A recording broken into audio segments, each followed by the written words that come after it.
Hello, welcome to Sparko Marco Gaming. I'm Sparko Marco, and today we're talking about the Godforge beta.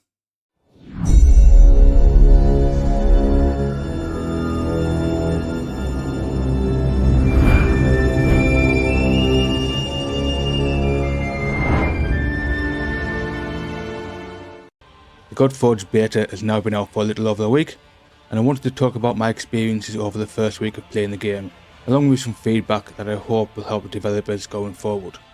Getting into the beta shortly after we went live, I had a good idea what to expect, having followed development from the start, and I think this was good because I found that the tutorial was lacking. It was very short, and I was quickly left to work things out on my own, which I didn't mind as it made me look around and see what was available to do in the game and learn things myself. And as a experienced gamer, I didn't really encounter any major problems, but this might not be the same experience for players new to the genre or who haven't been following the development like I have. I think more needs done around the initial experience when the game goes into early access, as it does throw you in at the deep end a little bit too soon, but overall I was happy to be in the game and I was excited to see what we could do. So once I was in the game and I got past the tutorial, my main focus was on progression. There's been quite a long gap between the alpha and the beta, and the introduction of leaderboards set off my competitive nature to do well in them. During the alpha I finished in the top 50 for damage on the final boss, and I wanted to try and get that competitiveness into the beta progression as well, so I focused on pushing in the campaign. I was happy playing the game, I was happy pushing. It got to the point where I was actually losing track of time playing the game, which for me is an indication that I'm enjoying the game. I was quite addicted to completing this campaign. I managed to get all 270 stars on the story mode campaign at the start of day 3, and I think this challenge was what was keeping me coming back every day and getting me to play as often as I could. One of the reasons why I progressed as quickly as I did was down to the heroes I had. During the minigame I managed to pull Season, and it's been an early carry for me. In my opinion, it's probably one of the best early heroes you can get in the game, especially for carrying your teams through early content. And I did do a YouTube short on him, which you can see on my YouTube channel. But the main reason for this is a damage dealer that has all AoE attacks. So you can see on his basic one here, he attacks all enemies, has a chance to place acid on each target for 2 turns. And then his core ability, again, attacks all enemies, it has a 75% chance to place Blaze 2, so it's another dot. And then on his ultimate, he again attacks all enemies and can activate those acids and Blaze that is put on. Now, I didn't build him for the dots, I built him for pure damage. He's got over 3000 attack. Speed's okay, but could be better. 62% crit rate, which is the best I can do at the moment, although it does get 10% more from his weapon. And then he's got 230% crit damage, so he smacks. Especially in the early game, he was just destroying waves.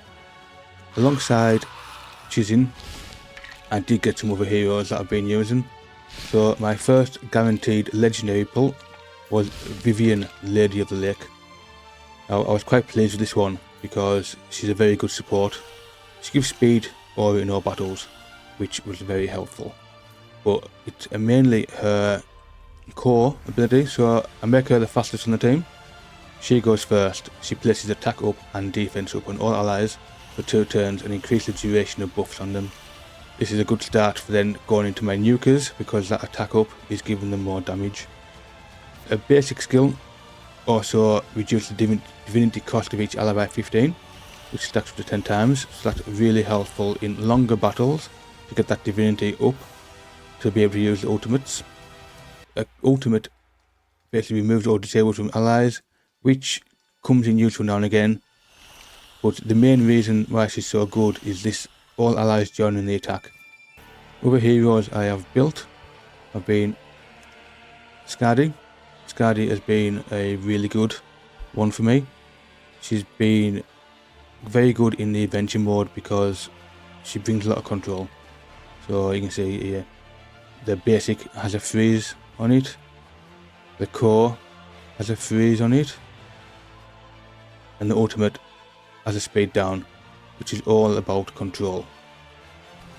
And she also has her own passive where she reduces target's divinity by 10%.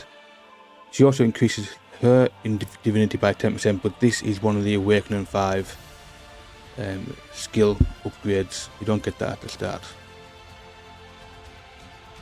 I pulled another legendary here. This was my third legendary got on account, and this one is Anagi, and he is an interesting one because he boosts your team with a basic skill that increases divinity. So paired with Vivian, we've got a couple of divinity boosting skills.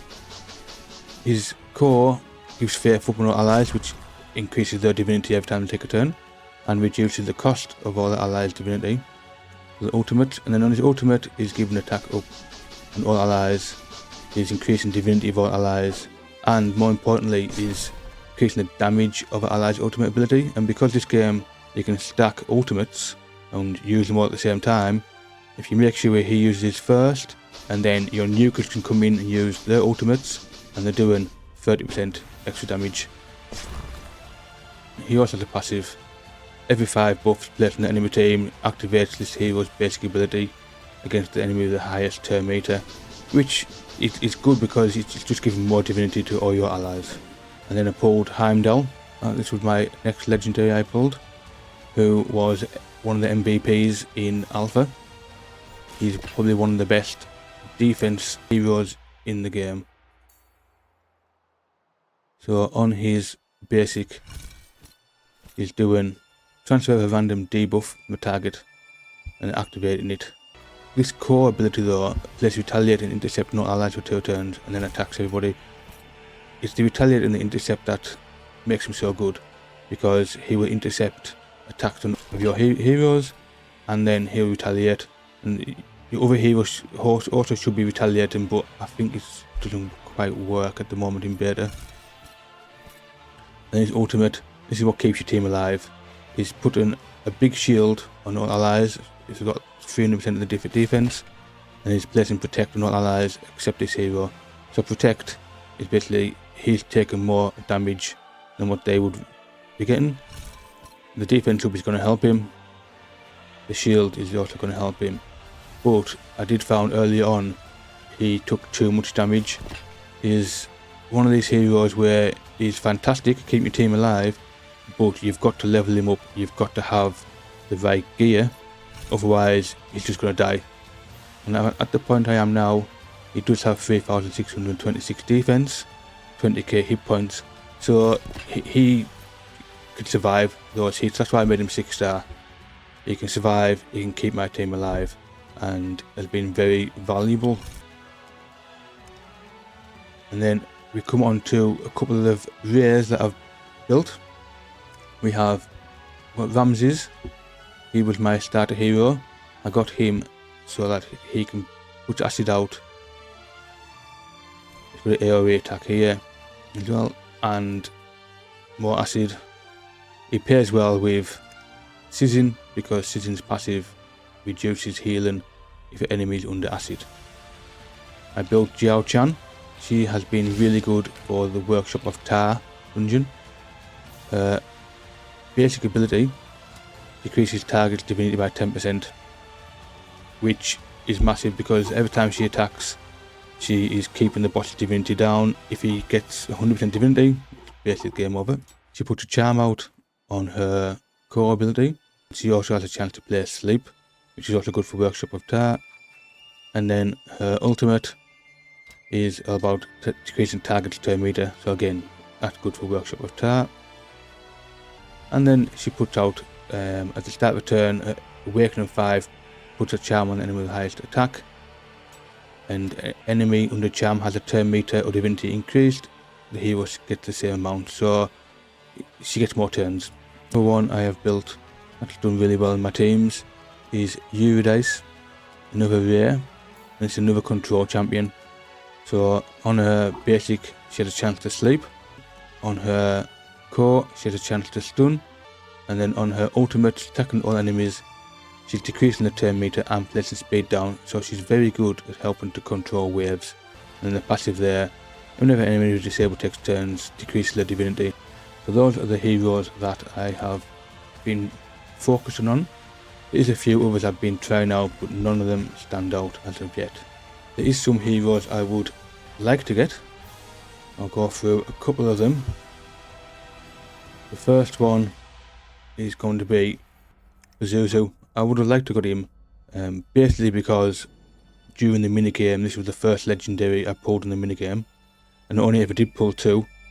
So I changed him for Sizzin, and I don't regret that, but I would love to pull him just to try him out. He also looks quite cool as well, but yeah, he would be fun to try out because it was quite interesting because he's got this that puts the accuracy down, a chance to remove a random, that should be a buff from the target.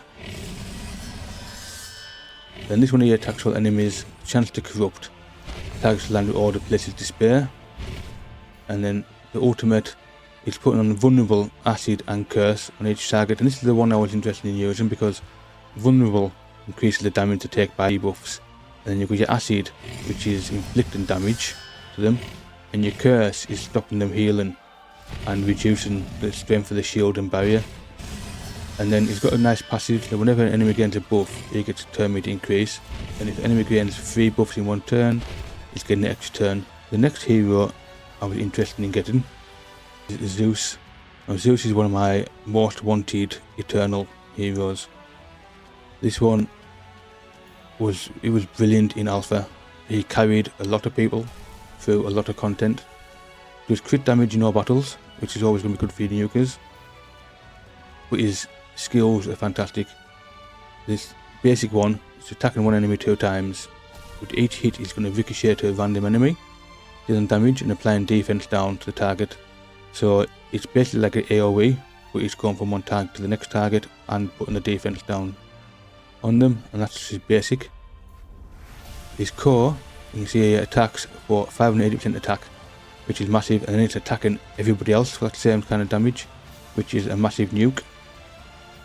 And then his ultimate is giving himself attack 2, and he's attacking one enemy, and then all allies are teaming up to join the attack, and ally attacks are really good. The target's then defeated, it's also increasing his hero's attack and crit damage by 10%, and the stats carry over through a wave. So when you're talking about wave content, you can just help clear them. It's a bit like Sizzin. It's probably better than Sizzin, but it's a lot harder to get. So while Sizzin's probably one of the best early game carries, Zeus is probably better, but the chances of getting him aren't as good. And then there's his passive. When this hero defeats an enemy, next attack of each ally will inflict 30% increased damage, so it's good for everybody as well. The next one I want to talk about, you'll find him, is Quetzalcoatl. And this one, I had him in alpha, is one of the best supports in the game. He brings it all battle speed aura, which is always going to be good. Speed is always good. But on his basic skill, he's attacking an enemy, he's healing all allies by 10%, so he can be your main healer, because every time he's attacking, and if you can get counter attacks and stuff like that on them, it's going to heal all your team. And if it attacks a strong hit, it's going to place a petrify on the target for 1 turn, which basically disables them. They miss the next turn and they can't get the divinity up as fast. You've got his core ability, which increases the turn meter of all allies by 20% and places the speed up on them, which is fantastic to start the waves off. You have him as your lead, it gives everyone a speed boost straight away, and it increases chances of going first before the enemy. He will be amazing in arena. And then the ultimate, you're putting faith up and accuracy up on all allies for 2 turns, and then you're increasing the turn meter of the ally, the highest turn meter, by 50%. Divinity reaches 100%, which is a great skill to have. But even just putting faith up and accuracy up on everybody is always going to be good for support.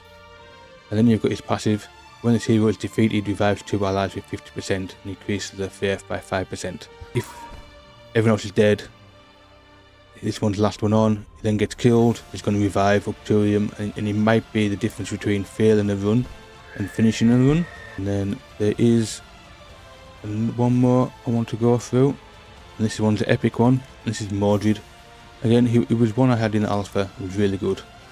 He's very good for control because on this core ability, attacks all enemies 50% chance to confuse, and the confuse is basically it's like a disable, but they will still get their turn, but they attack a random ally.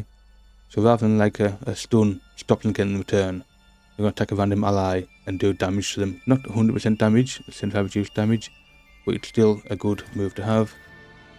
His basic puts corrupt on a target, which means if they get a buff, this guy will steal them. And then the ultimate ability, it attacks all enemies. If they're under confuse, it gives them more damage. If they're under corrupt, it decreases their turn meter, which is helpful. And then his passive, enemies have a 30% chance to reflect 100% damage when attacked by an ally.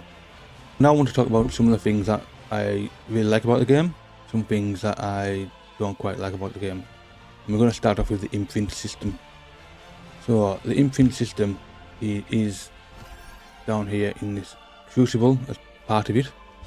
This is where we have the imprint libraries.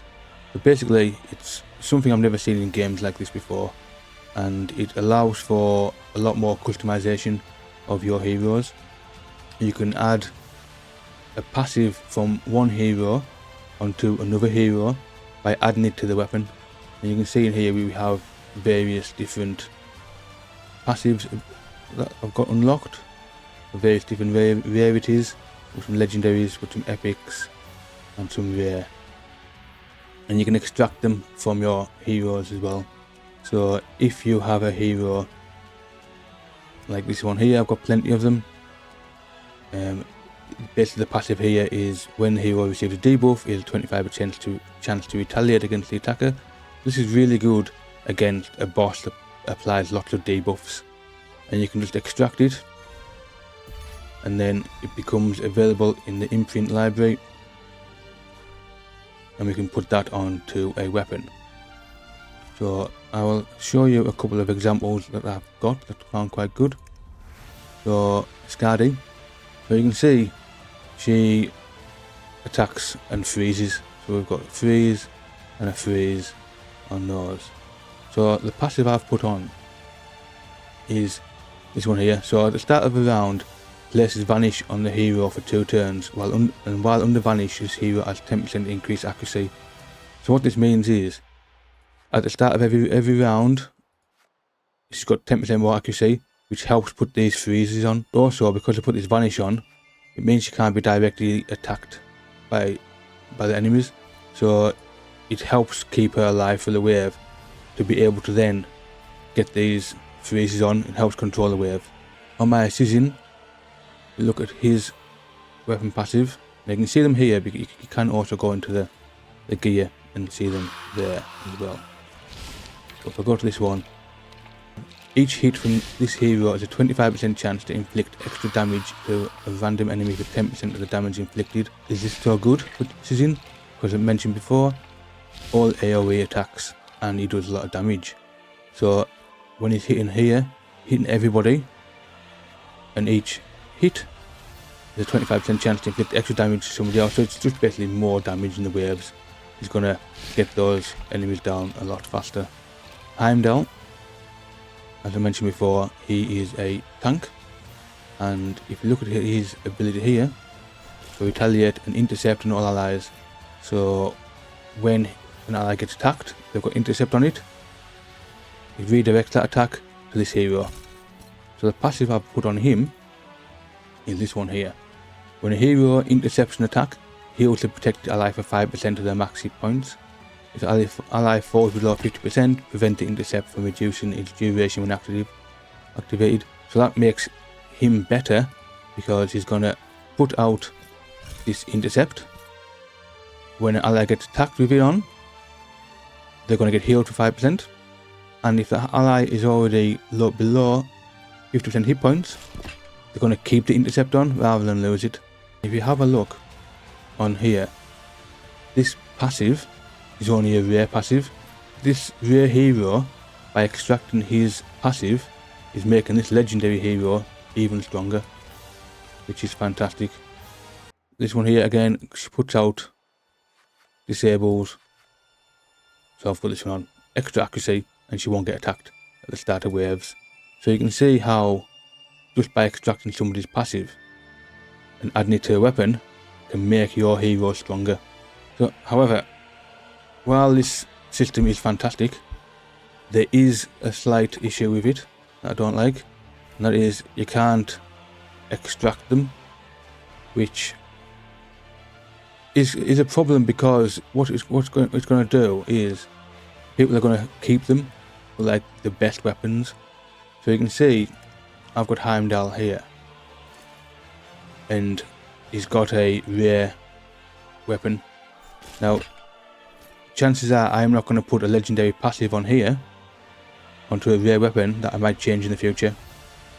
And also the stats here for defense and faith, ideally he would have a weapon with defensive percent and probably speed or hit points.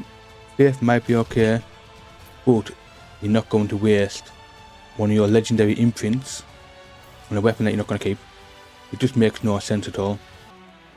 I think what they could do is maybe introduce some kind of currency where you could extract those imprints from a weapon and then reapply it to a new weapon. That way it reduces the risk of doing it, and players will feel happier putting the legendary passives that they might never get again onto a lesser weapon. Now, that in itself does have some issues as well, because I know what players like. They will min-max. If you can just extract a passive willy-nilly, then it's just going to be moved around every time someone does new content. So they might put the passive on one hero for one dungeon, then move it to another hero for the next dungeon, and then that actually devalues those passives.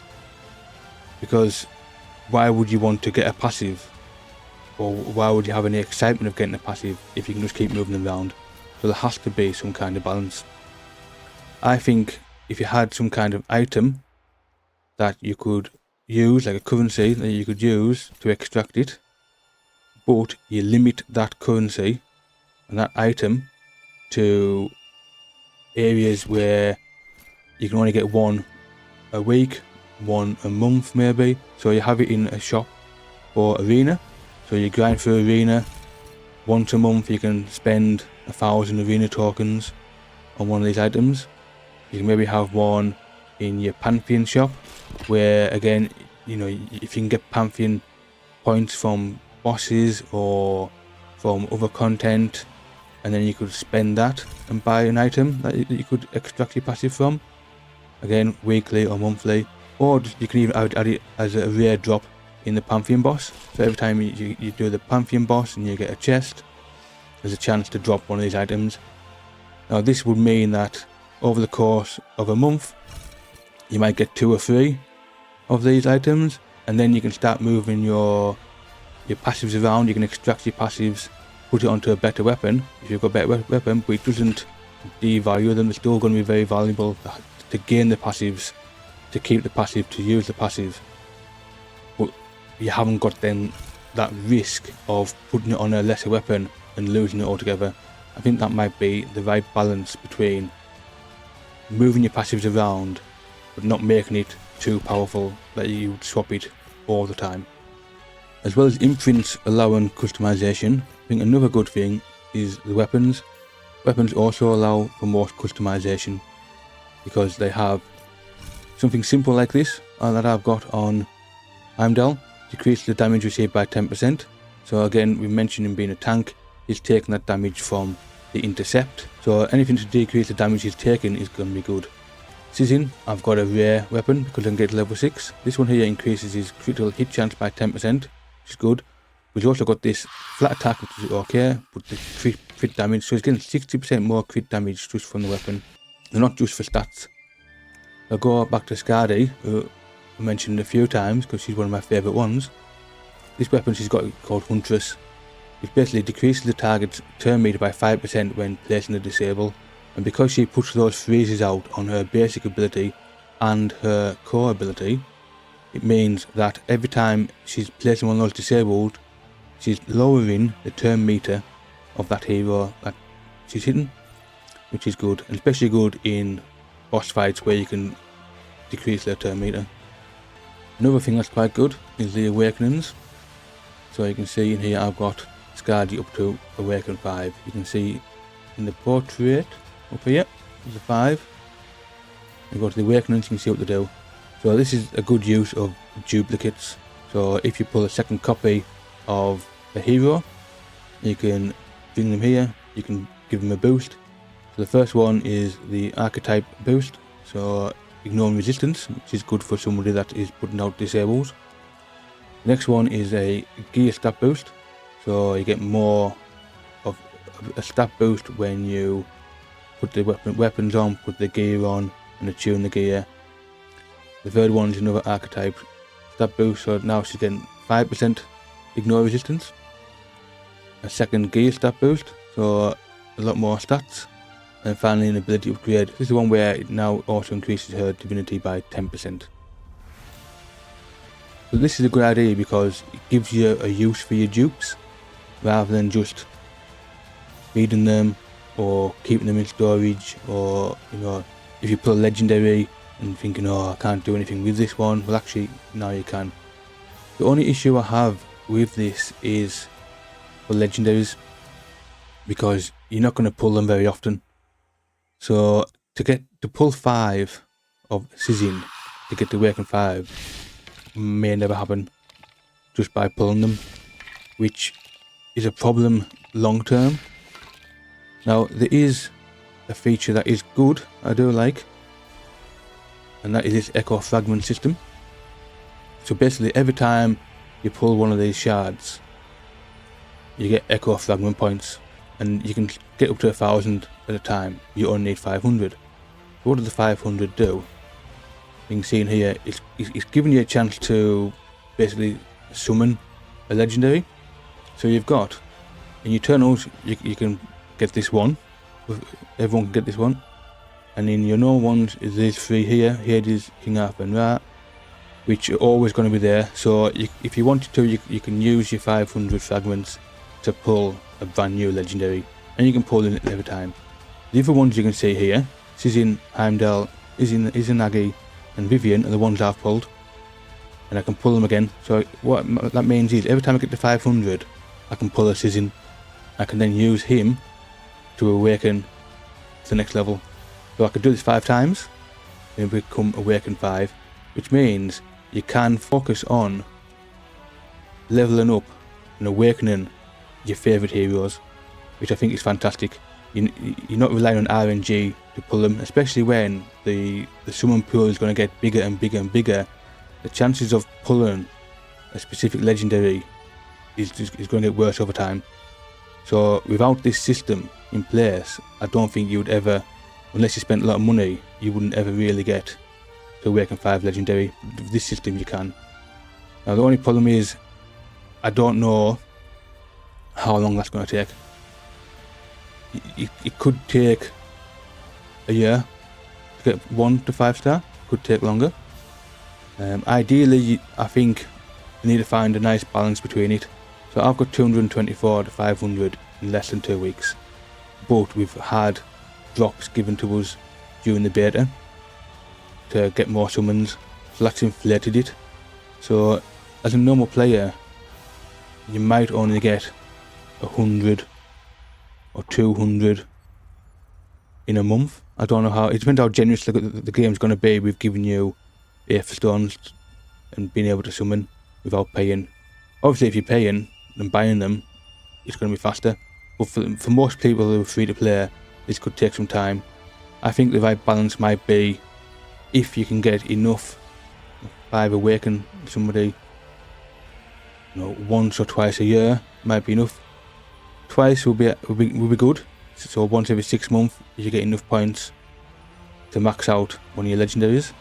That might be too much for them. But then again, if it took a year to get one of them up, over the course of 5 or 6 years you're playing, you're not really going to see the benefits of them. So I think 6 months might be a nice place to be.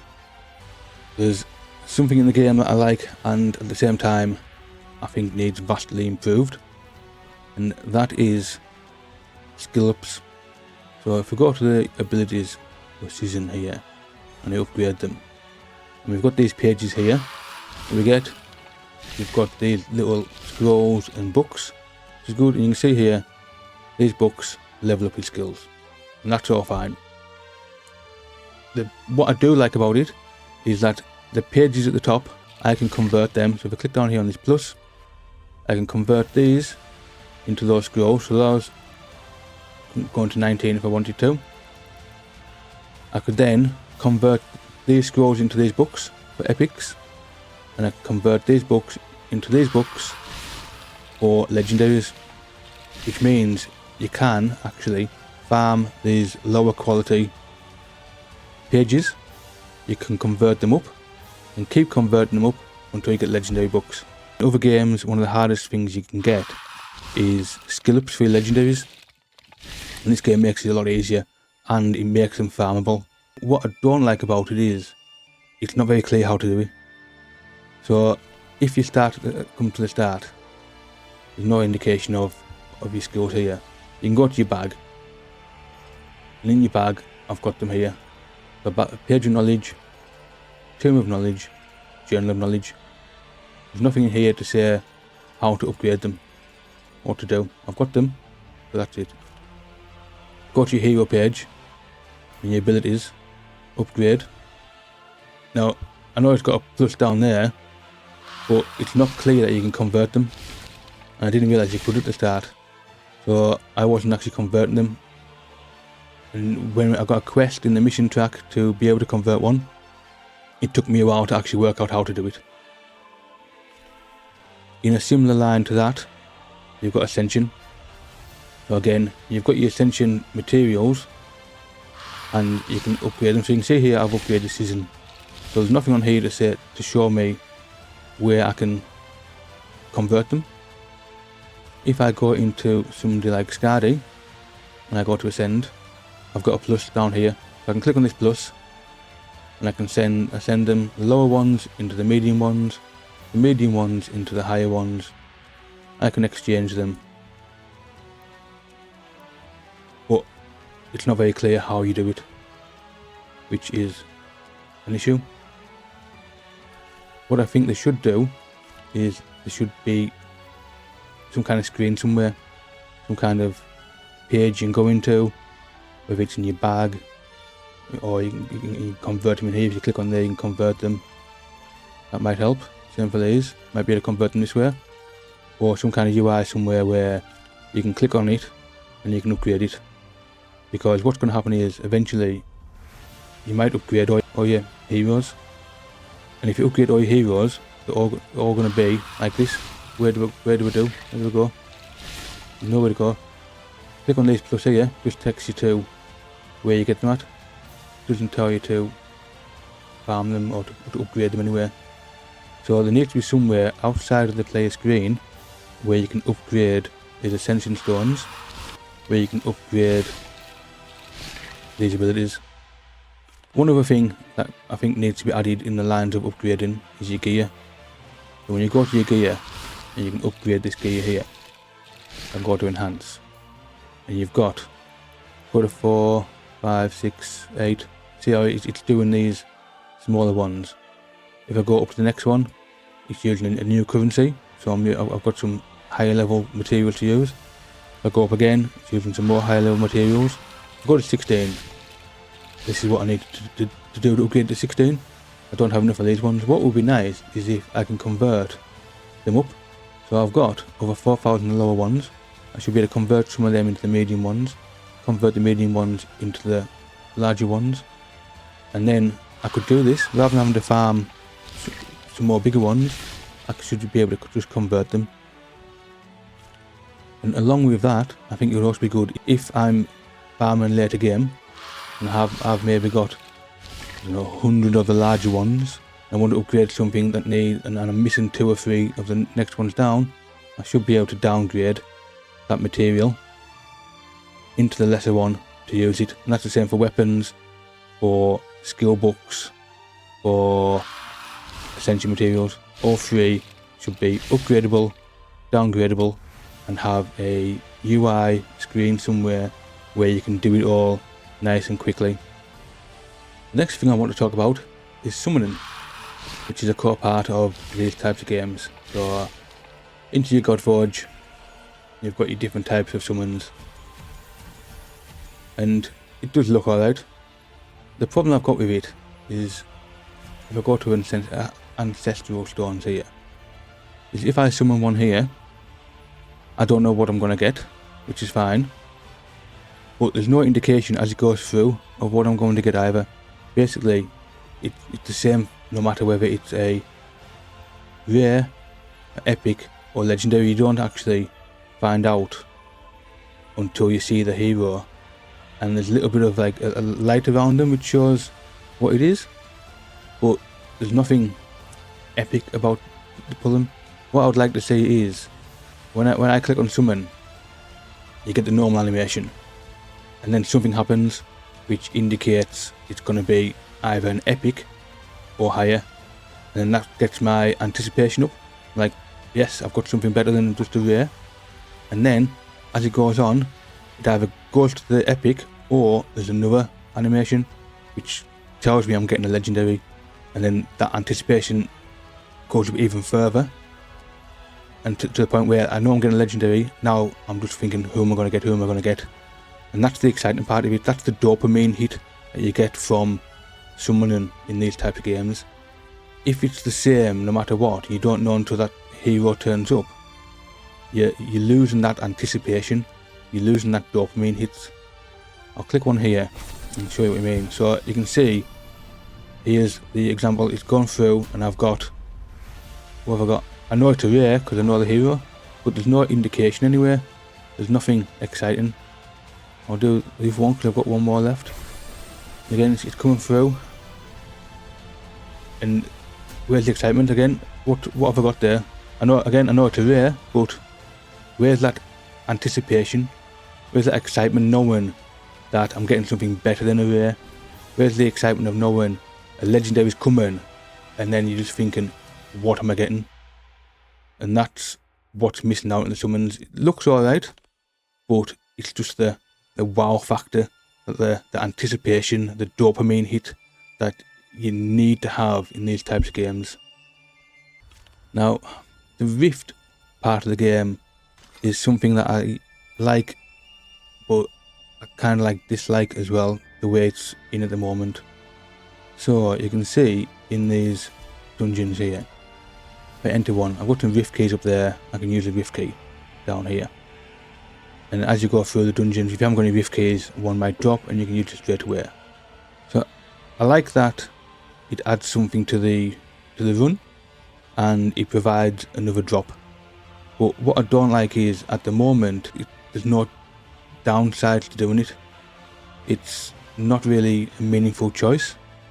So what I mean by that is, you run the dungeon, you get your Rift, and you defeat it easy. I haven't found any that's been challenging yet. You get to the end, you defeat the boss, you get your bonus loot.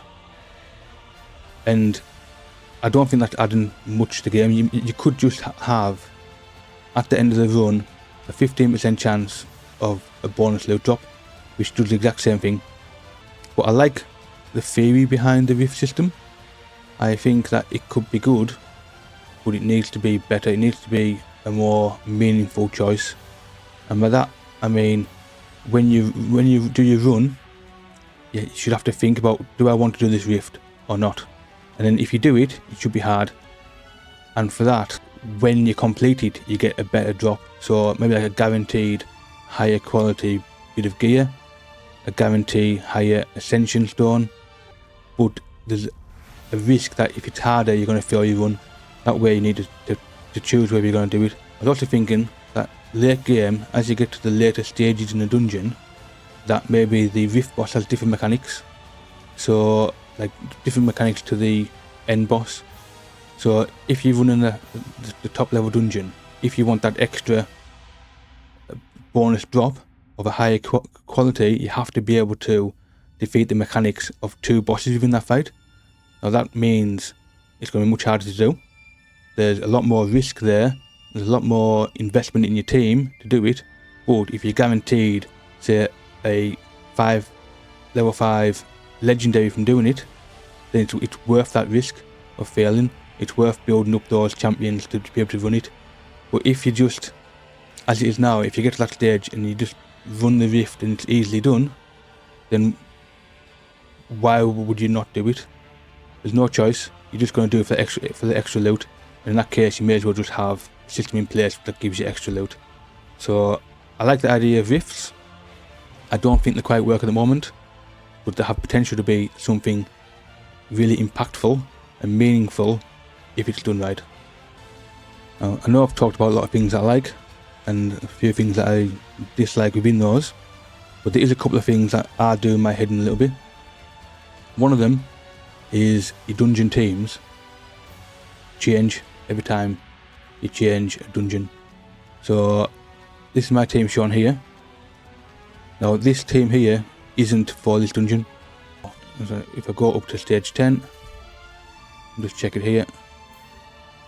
There's 21 turns, 1 minute 9 seconds on this team, but it's defaulted to this team here. Now this team is the team that I use in Workshop of Tar. So if I go to the stage info, let's clear, this is my team here. What that means is, if I run this team in Workshop of Tar, and then go to Shrine of Hercules, if I'm not paying attention and just run it, this team will fail, because it's not my best team. So it needs to change so that it automatically picks your last team, and not your best team. It'll be your last team, because there's no guarantee this best team here is actually your best team. This might just be your fastest team, and it might be a fluke that you got it, and it might not be 100% effective, but your last team is. The other thing that is doing my head in is leveling up heroes. So at the moment, level up a hero, you go to your 1 stars and you can promote them. You go 4 star, 5 star, etc. So you've got to go up individually, one by one, which is quite tedious, quite long, especially when, if I'm making all these 4 stars here that I've got, you know, that's a lot of work, a lot of promotion. It would be nice if you could just do it all in one go, multiple at the same time maybe, just something that's quicker rather than having to click on every single one. Another thing I would like to see, but I don't really like at the moment, is, so I've made this field here, so I've got several 4 stars here waiting to make the 5 star. Now eventually I will probably convert them to 5 star, make some more 4 stars and take them up. All they're doing is clogging up my hero screen, not doing anything, they're just clogging it all up. I can make lots of 5 stars, I'll just clog it all up. What I would like to see is in here. So if I click on that one there, I get 1 star spirit, which is great. If I click on find him, I can't even find them because they're all down. Didn't show, I can't do it. Oh, here we are. So if I click on this one here, what I get is a 1 star spirit. But I've already used lots of XP. I do get the XP back, but it only creates a 1 star spirit. What I would like to see is if I click on that one there, that gives me a 4 star spirit. That way you can make your food, and then you can convert that food into a spirit of equal star rating. It clears out your heroes, so they're not clogging them up, and you've got your food for later on, which would be much better. I do like that you don't have to farm them in campaign. That is a fantastic addition. You get the XP overflow, and then you can come into here and you can just use the XP up there to promote them. You know, it's not a problem. That way, it's just the actual process of doing it needs to be improved. I do also have a possibly controversial take on something that people might not agree with, and that is, at the start of this game, when you get in, your first flawless summon is guaranteed to be a legendary. The problem I've got with it is it encourages people to reroll. And I know some people like to reroll, but for me, in the past in games where I've done this, especially if it's a quick reroll, like in this game, I think in about 10 minutes time you could do it. What I do is I get obsessive over rerolling for that perfect starter hero. I'll do it over and over again, and then when I finally get what I want, I've lost some of that hype, and it kind of like dulls my first impression of the game, because I've been doing the same thing over and over again at the start. The first few missions, the first, the bit that introduces you to the game, you're doing it over and over again, and I think that makes the start worse. Even though, for me, even though you've got a legendary that you want,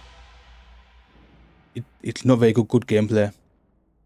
Another problem I found in games that do this is when you come to arena, you have the same heroes in defense, the same overpowered legendary that everyone's picking, and if you haven't got a counter to that, then it makes arena less fun. If you don't have that champ, you feel like you're missing out, and it kind of like, for new players, I think it could frustrate people and make their experience worse if they feel like they've missed out on getting the best one, if they're getting destroyed in arena by the best ones all the time, or if they haven't re-rolled, they might then think, oh, I need to re-roll later on to start again to get this hero they want, and then they might lose progress and they might regret starting over. Another thing for Godforge, I think if you've got a minigame hero, if you then pull a good partner for that, it could make early game very trivial and boring. You could progress too fast. It could speed up players to get to the point where the grind becomes a proper grind, and then limits the progress too early on before they've really got into the game, and then they might quit early on. I think it could cause more problems than it solves handing out a legendary that quickly, that early on, with minimal effort. And I know people probably don't agree with that, but what I think they could do is make it longer to get that flow. So if you want to keep the guaranteed legendary that everyone gets, which isn't a bad thing, it could be that you just make it longer to get your first one to drop. Rather than being 10 minutes, it could take 6 hours, and it discourages rerolling. Some people will still do it, but the vast majority of people might not bother. So I think you could keep in the guaranteed legendary for the first one, make it harder to get the first one. Personally, I've never been a fan of rerolling accounts. I just like to play the hand that RNGesus gives me. But I would be interested to know how other people feel about this. Whether you like to reroll, whether you find it gets tedious, whether it dulls your first impression, or whether it ruins your early game. Yeah, I'll be interested to know how other people feel about it, because I believe I'm probably an outlier in this view. I know I've talked about quite a few things that I like and dislike, and various improvements that I can make, but there is a couple of bigger improvements that I would like to see that I just wanted to highlight. So the first is in-game information. So I think at the moment there's a lack of information of what's going on, and by that I mean boss mechanics, an issue. Workshop of Tar, for example. If you go into here and you go to stage information, it tells you what the boss is doing. So I can see the boss's moves. If you look at this one, when he uses the ultimate the first time, the High Priest enters his Sphet form and skips his turn. But there's nothing to say what this form is. Another one, a Shrine of Hercules. You can go into the stage information. It's telling you what he does. He's attacking you. This one here, every time he gets his ultimate, he's removing the debuffs.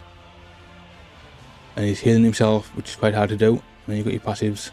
If you go into the actual game itself, but if you go into this information on the right hand side, and you go to the enemy team, you can see the ads. If I go to these ads here, you've got the two of them, they've got abilities. This passive, when she's defeated, puts an attack down on the boss. And he, when he's defeated, puts defense down on the boss. There's no way to know that from this stage here. So this is the lack of information that we're seeing. There's also some lack of information around debuffs, disables, buffs. I can filter by effects. Buffs, I don't know what any of these do. I can click on one, it changes on that side, so I don't know what that is. It'd be nice if you hovered over it, it would say what it was. So it'd be nice if there was a screen somewhere, a help section maybe, somewhere that just showed all those. The next thing that really needs improved is gear management. Now, I know that the helmet has crit rate on it, on the helmet, and I think, right, I want to know what I've got for crit. It only brings back the helmet. It's not bringing back the gloves. It should bring back both of them because I'm searching for crit. If I then click on the gloves, well, it's taking that filter off. So I've now got to go back, find crit. And it's the same for if I wanted to look at armor set. Let's say I wanted to put tremor on because I'm looking for a set where I can put on something that does AoE damage with a chance to stun on the 4-piece. Well, I've searched for it. It's only brought back the gauntlets. If I go to a helmet, I've got to do it again. I want to be able to see everything to know whether I've got a full set and whether it's viable to build a set. Along with the gear management, there's a few other bits that need to be improved as well. If I wanted to, I don't know, search for everything that's just these low rarities, I want to sell them all. I should be able to sell them all. I shouldn't have to go in individually. At the moment, you've got to go to your bag. I can go to sell. I can filter it there. But I can select them. I can sell them. I should be able to do that on the main gear screen as well. Also, I think when it comes to gear and gear farming, I think we should get all the drops at the end. So if I've run 10 runs, I should get 10 gear drops at the end of it to show. And then from that screen, I should be able to upgrade them, sell them, rather than having to come back into my gear management system and my bag.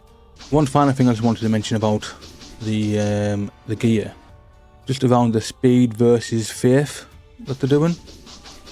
I think it's an interesting mechanic. In theory, you could build for speed or for faith. However, your faith isn't going to help you go early. You still need speed.